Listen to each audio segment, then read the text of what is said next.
Aloha everyone. Today I'd like to talk about momentum and catching your momentum. Using your momentum to move the boat forward is a way of maximizing your energy efficiency on the water. In the past I've made several videos already about momentum and catching your momentum, but I would like to elaborate on it a little bit more. So momentum in the canoe is generated from your body mass movement forward and back, which translates into a force that goes through your feet, moving the canoe forward. Now, you don't need to even put your paddle in the water to have that momentum. You could air paddle, for instance, or just practice swinging forward and back and notice that your canoe will move forward if you do it correctly. So today, I'd like to show you a practice technique of how to do it correctly, and that there are two pieces to that momentum.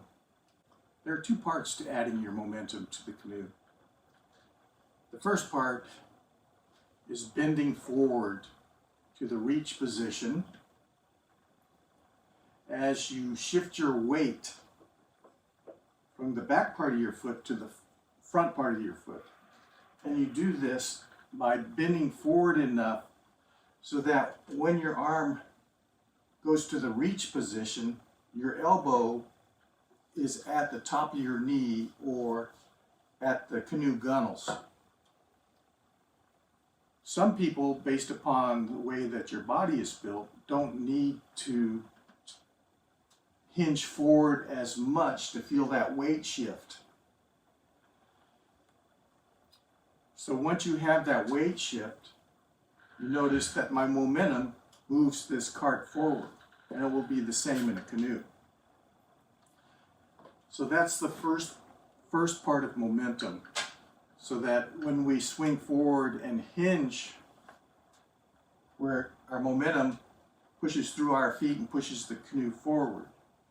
Now the second part of that is that when we're up at the reach position, we're now going to the catch position, and we're going to sit up while pushing our hips to our heels, pushing the cart forward as well. So if I'm at the reach position and then I sit up, I'm pushing the cart forward as well. But what I want to do is I want to add to the momentum, the forward momentum. So the forward momentum is used to overcome the frictional forces to start the movement, and then sitting up and adding power is going to add to that first part of the momentum. So again, the first part of that momentum is developed by swinging to the reach position in such a way as to develop that momentum forward until you feel the weight shift to the front of your feet. And now, once that weight is shifted, you then feel the canoe move. In this case, the cart is moving. And as it starts to move, then you're applying power and coming back, pushing your hips to your heels, adding to that momentum. The second part is sitting up while pushing our hips to our heels and feeling our weight shift from the front part of our feet to our heels, and feeling the boat slip out from under our heels. Just as though you were on a skateboard and you're trying to move the skateboard like this. You feel the boat move, slip out from under your heels. Now that feeling the boat slip out from under your heels is an important part, because that occurs as you sit up, and that's what we call a good release. That's an important part of a good release, is feeling the boat slip out from under you as you come back to the release position when your paddle's out of the water. And it's very important for development of the long stroke. Now you'll notice that there's a slight delay between hitting the reach position and movement and feeling the movement of the canoe, as our momentum overcomes the frictional forces of the water. When I go to the reach position, my body mass moves forward, causing a force to be applied through my feet pushing the canoe forward. And then I add to it by sitting up and leveraging my back to push my hips to my heels and feeling the canoe slipping out from under my feet. We want to make use of that forward momentum. So we want to catch that forward momentum before it stops moving and add to it with our momentum as we sit up. There are times in a canoe that the stroke feels magical, that the stroke is so easy that it feels like you could go on forever. Those are typically times when the crew has caught their momentum. As they go forward, they are pushing the boat forward with their momentum. And now, before the canoe stops from their forward momentum, you get to the catch and add power from your paddle to that momentum, as well as using the momentum from pushing your hips to your heel. In order to develop a sense of how to capture your momentum, I want to describe a practice technique that you can use to feel that momentum. You can use this technique in a canoe or even in an office chair on wheels on a hard surface if you have something else like a skateboard or a furniture dolly supporting your feet so you don't tip over.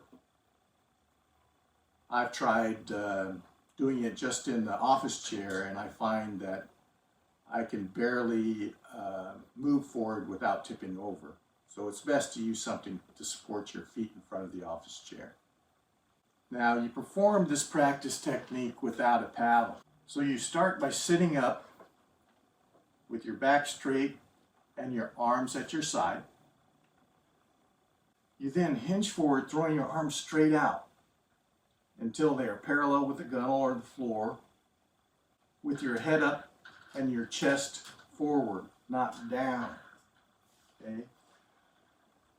And then you sense the movement, and then before it stops moving, you then sit up, leveraging your hips to your heels, feeling the weight transition from the front of your foot to your heels, and feeling the boat or the cart or the chair pushing out from under your feet.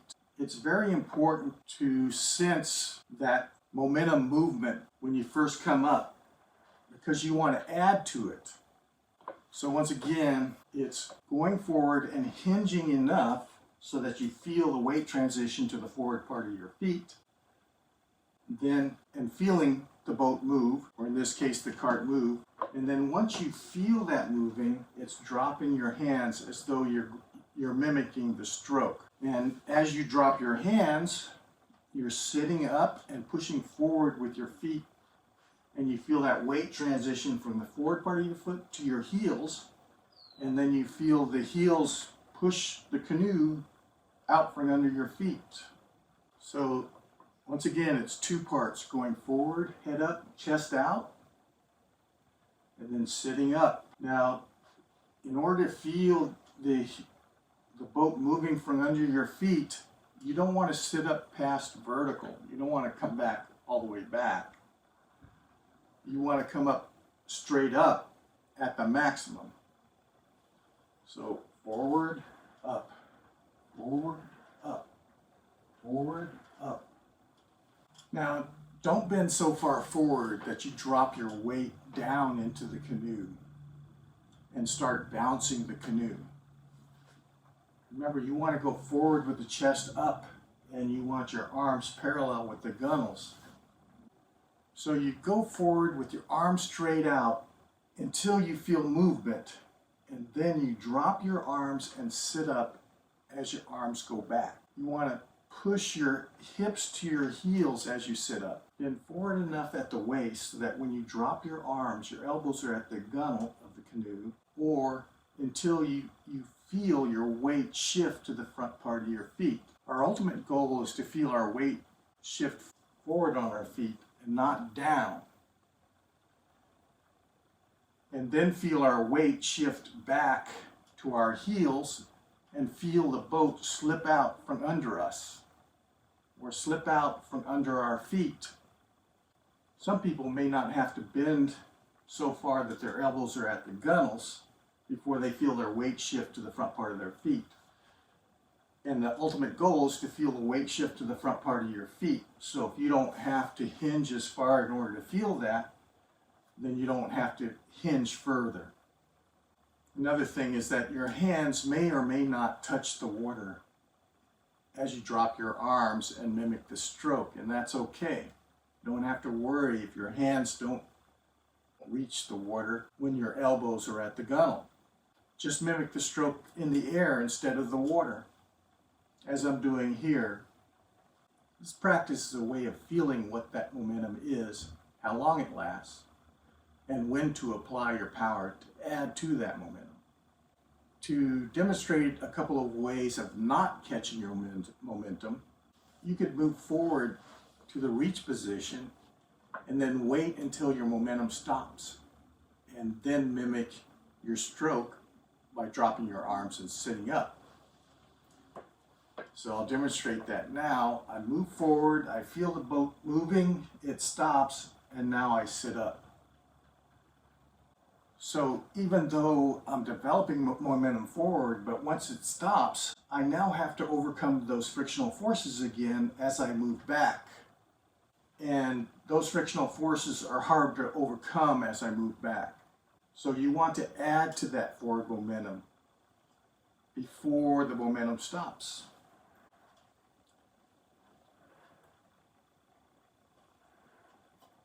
Another way of demonstrating how not to catch your momentum is by accelerating your stroke, so that as soon as you go up, you come back.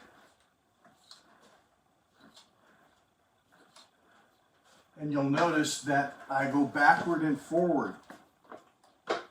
I'm not waiting and then catching. So I'm going forward and back, forward and back. Notice the cart. It's not going forward, it's going back as well. So you have to develop that sense of when your momentum catches, and now it's overcome those frictional forces, and now you can add to that momentum. Now, while you're paddling, you'll have a paddle in your hand that you can also add to that momentum during the power phase by pushing with that top shoulder and pulling with the bottom shoulder.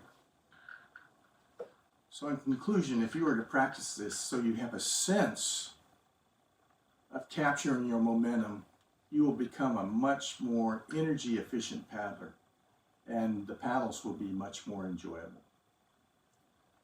Thank you for watching. Aloha.